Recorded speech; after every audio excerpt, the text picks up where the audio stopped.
Mga kaibigan, paano po makakalaya ang ating bayan sa mga kahirapan, kaguluhan at kalamidad? Mga dapat po nating tatandaan.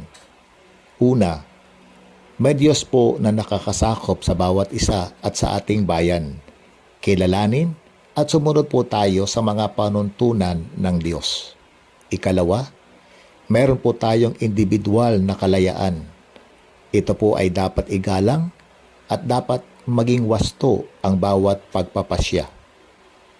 Ang ikatlo, may iisang bansa po tayo na dapat ay magkaisa, magmahalan at magtulungan.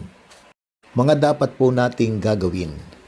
Una, bilang makadiyos o Kristiyanong bansa, isapamuhay po natin ang mga panuntunan at prinsipyong makadiyos.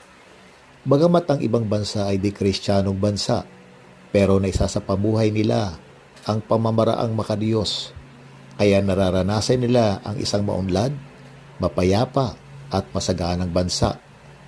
Katulad ng paggalang sa kalikasan, pagmamalasakit sa kapwa at pagkilala sa pamunuan na umiiral. Ipakita po natin ang mabuti at tamang pamumuhay bilang mamamayan na may takot sa Diyos.